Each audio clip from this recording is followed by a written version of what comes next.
क्या होगा अगर कोई ये कहे कि सदियों पुरानी एकदम धूल फांकती हुई जर्जर सी किताब में इंसान की जिंदगी को प्रोसेस करने की जो क्षमता है ना, वो आज के किसी भी एडवांस्ड स्मार्टफोन एल्गोरिदम से कहीं ज्यादा है। हाँ, सुनने में काफी अजीब लगता है ये, मतलब कोई भी एक बार में यकीन नहीं करेगा। बिल्कुल। और आज 25 मार्च 2026 है। आमतौर पर जब हम रात में खुले आसमान को देखते हैं तो बस एक रहस्यमयी सी सुंदरता दिखती है। तारों से बनी आकृतियां, या कह सकते हैं एक तरह की कविता खोजते हैं हम उसमें। सही बात है। लेकिन आज के इस गहरे विश्लेषण में हम आसमान के तारों में कोई कविता नहीं खोजने वाले हैं। बिल्कुल नहीं। आज कुछ बहुत अलग होने वाला है। हाँ, आज का हमारा ये सफर उन तारों को एक विशाल और सच कहूं तो खौफनाक हद तक सटीक कॉस्मिक स्प्रेडशीट के रूप में डिकोड करने के बारे में। और सबसे बड़ी बात ये कि ये डिकोडिंग किसी रहस्यमयी जादू टोने पर आधारित नहीं है। अच्छा। जी, ये विशुद्ध ठंडे और कठोर गणित पर आधारित है। मतलब एक ऐसा गणितीय ढांचा जहां चमकने वाला हर एक तारा या हर एक ग्रह सिर्फ रोशनी का कोई बिंदु नहीं है। तो फिर क्या है वो? वो एक डेटा पॉइंट है जो लगातार एक बहुत ही सटीक समीकरण को प्रोसेस कर रहा है। अरे वाह! और हमारे आज के जो स्रोत हैं वो भी इसी बात की तस्दीक करते हैं। आज विश्लेषण के लिए हमारे पास अखंड भाग्योदय दर्पण नाम की एक बेहद पुरानी और दुर्लभ हिंदी किताब के स्कैन किए गए पन्ने हैं। हाँ, और उनकी हालत तो मतलब बहुत ही खराब है। बिल्कुल, पन्ने एकदम पीले पड़ चुके हैं, किनारे गल गए हैं और टेक्स्ट तो इतना धुंधला है कि पढ़ना मुश्किल है। इसके साथ ही इस प्राचीन ज्ञान को आज के नजरिए से परखने के लिए हम कॉस्मिक ब्लूप्रिंट्स, पंचांग और मिरर ऑफ डेस्टिनी जैसे कुछ बहुत ही गहन शोध लेखों को भी खंगाल रहे हैं। सही कहा। तो आज का हमारा लक्ष्य यही है, ये समझना कि प्राचीन वैदिक ज्योतिष मानव जीवन को सिर्फ एक रैंडम चांस या संयोग नहीं मानता। बिल्कुल, बल्कि ये इसे एक बेहद सटीक और गणना योग्य ब्लूप्रिंट के रूप में स्थापित करता है। तो चलिए इसके हर पहलू को विस्तार से समझते हैं। तो इस पूरी चर्चा की जो नींव है ना, वो उस नजरिए में है जिससे ये ग्रंथ ब्रह्मांड को देखते हैं। मतलब उनका जो कॉस्मिक वर्ल्ड व्यू है। हाँ, एग्जैक्टली। अगर कोई भी ये सोचता है कि ब्रह्मांड एक अव्यवस्थित या अराजक जगह है जहां चीजें बस अचानक हो जाती हैं, तो ये स्रोत उस सोच को पूरी तरह से खारिज कर देते हैं। अच्छा, मतलब कुछ भी रैंडम नहीं है? नहीं, इन ग्रंथों के अनुसार ये पूरी तरह से एक गणितीय व्यवस्था पर काम करता है। इसमें एक बहुत ही महत्वपूर्ण सिद्धांत है, मैक्रोकॉज्म और माइक्रोकॉज्म का संबंध। मैक्रोकॉज्म यानी ये अनंत विशाल ब्रह्मांड, और माइक्रोकॉज्म यानी एक सूक्ष्म मानव जीवन, राइट? एकदम सही।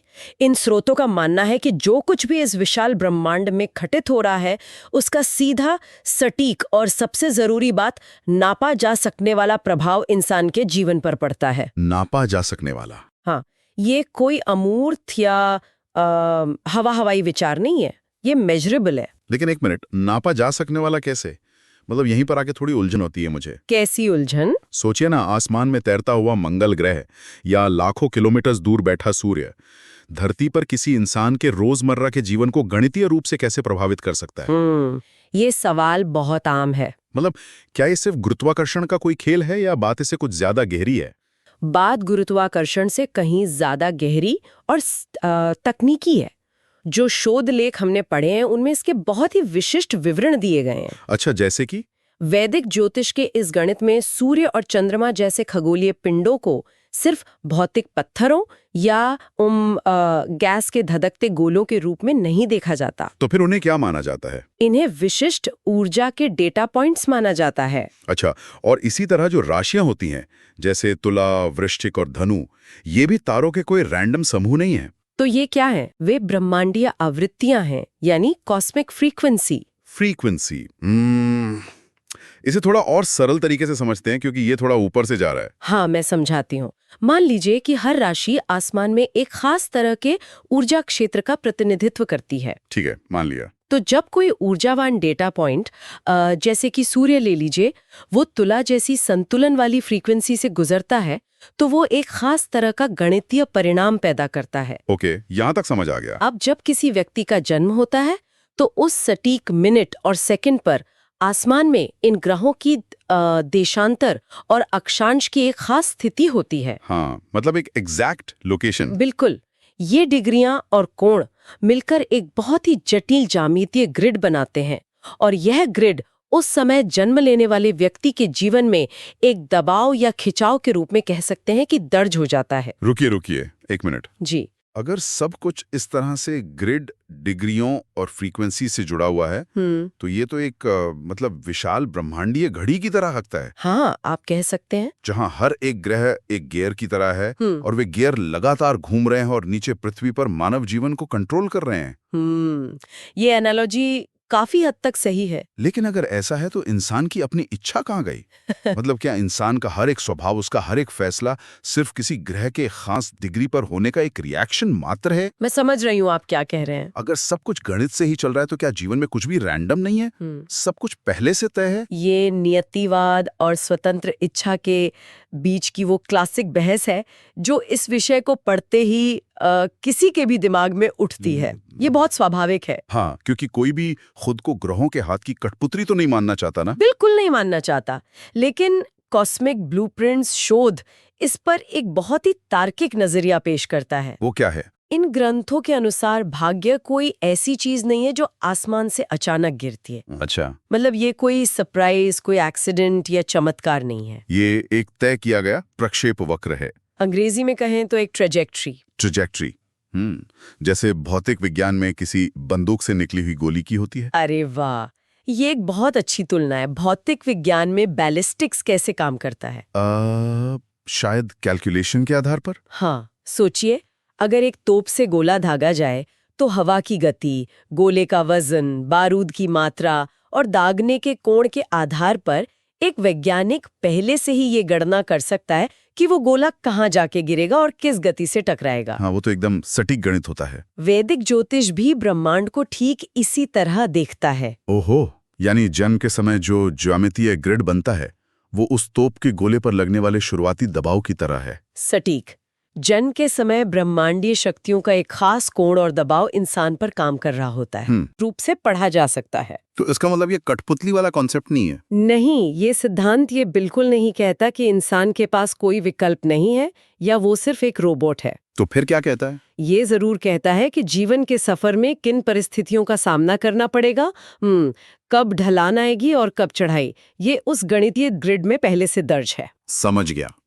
तो ये इंसान को कठपुतली नहीं बना रहा, बल्कि ये बता रहा है कि वो गोला किस तरह के मैदान में, किस मौसम में और किस रफ्तार से गिरेगा। बिल्कुल सही। हाँ, आगे उस मैदान में क्या करना है वो शायद इंसान पर निर्भर है। एग्जैक्टली।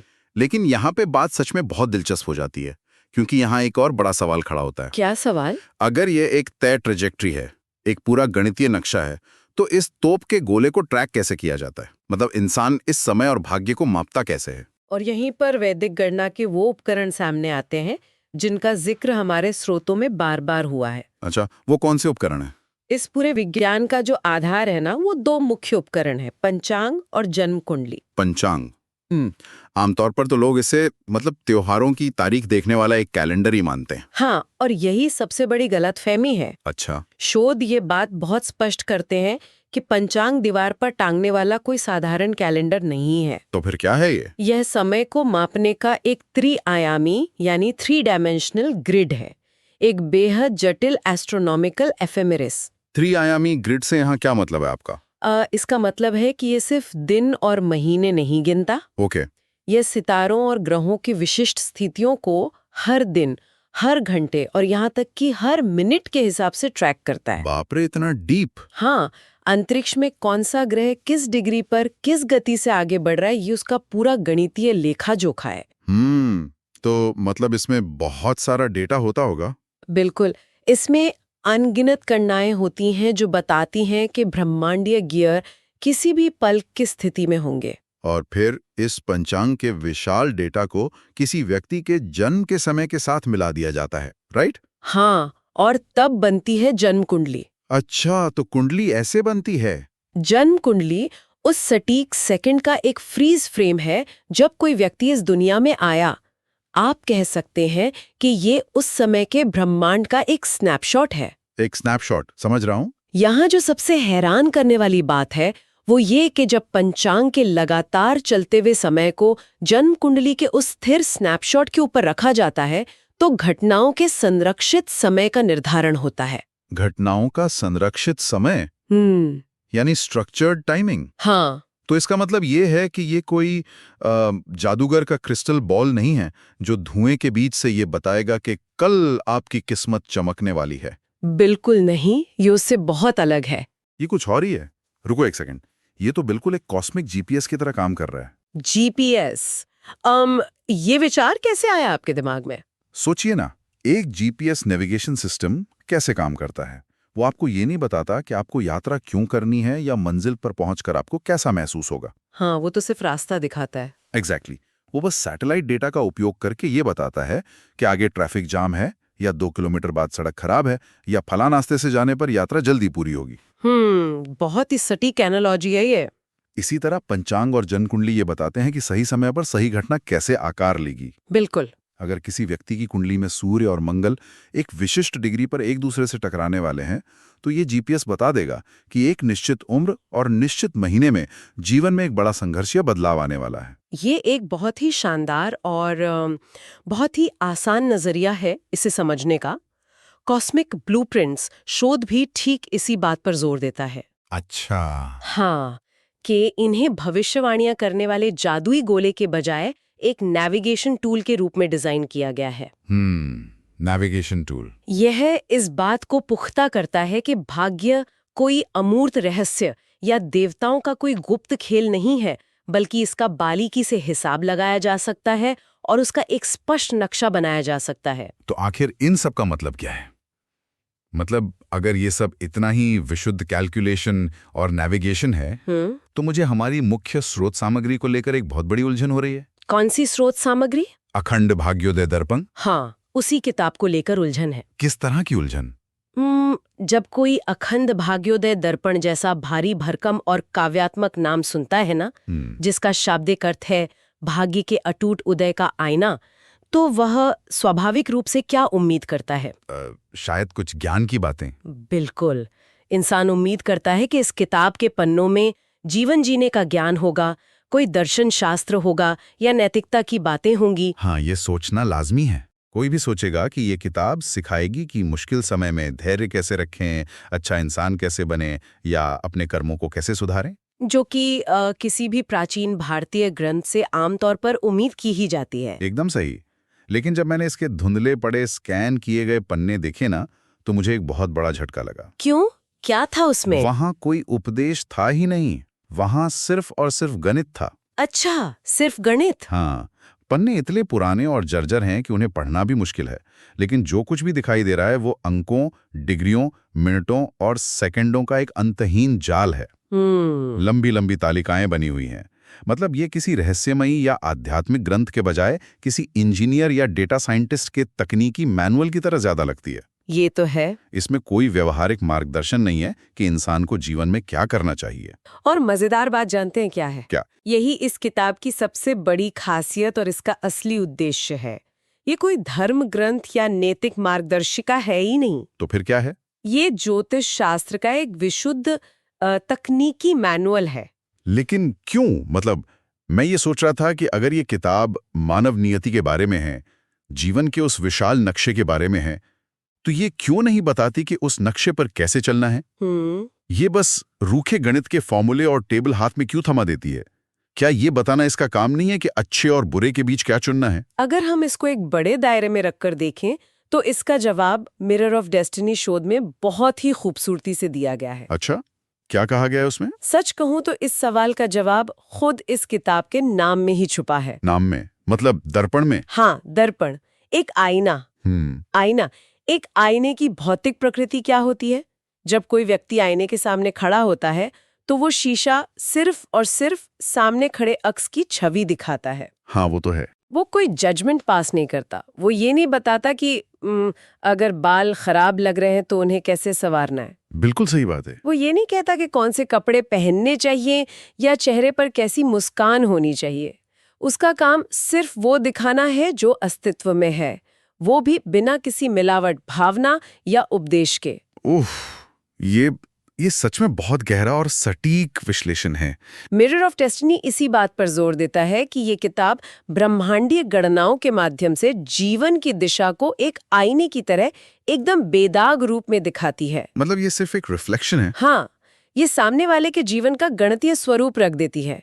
ये बता देती है कि ग्रहों की चाल और जन्म के समय के दबाव के अनुसार आपका प्रक्षेप वक्र क्या है। हाँ, आपकी ट्रेजेक्टरी। बिल्कुल, लेकिन उस जानकारी का उपयोग कैसे करना है, उस कठिन रास्ते पर कैसे चलना है, उस दौरान कौन से नैतिक चुनाव करने हैं, ये पूरी तरह से इंसान के विवेक और उसकी अपनी एजेंसी पर छोड़ दिया गया है। अरे वाह, यानी गणित अपना काम पूरी ईमानदारी से करता है, लेकिन जीवन जीने की कला इंसान को खुद ही तय करनी होती है। एकदम सही। तो किताब सिर्फ कच्चा डेटा देती है, वो डिक्टेट नहीं करती।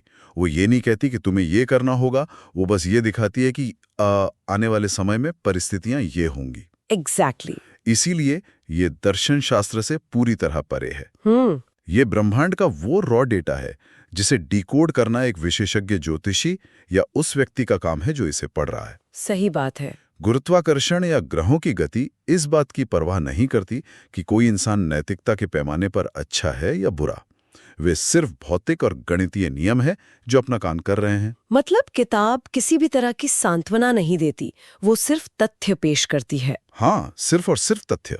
यार, ये पूरा विश्लेषण सच में दिमाग के तार खोल देने वाला है ना? बिल्कुल। और खासकर आज के सूचनाओं के युग में तो ये और भी प्रासंगिक हो जाता है। आप ऐसा क्यों सोचते हैं? ये बता रहे हैं कि क्या खरीदना है, क्या देखना है, और यहाँ तक कि क्या सोचना है। हाँ, इंफॉर्मेशन ओवरलोड।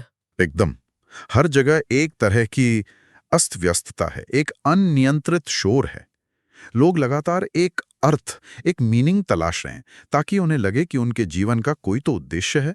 और ऐसे शोर शराबे वाले और कंफ्यूजिंग समय में ये देखना बहुत ही दिलचस्प और ताजगी भरा है कि कैसे सदियों पहले एक प्राचीन प्रणाली ने बिना किसी सुपर कंप्यूटर या आधुनिक तकनीक के शुद्ध गणित और खगोलीय गणनाओं का उपयोग किया और ब्रह्मांड की सबसे बड़ी अराजकता में एक व्यवस्था खोजने की कोशिश की। बिल्कुल। यही तो इस प्राचीन ज्ञान की असली खूबसूरती है।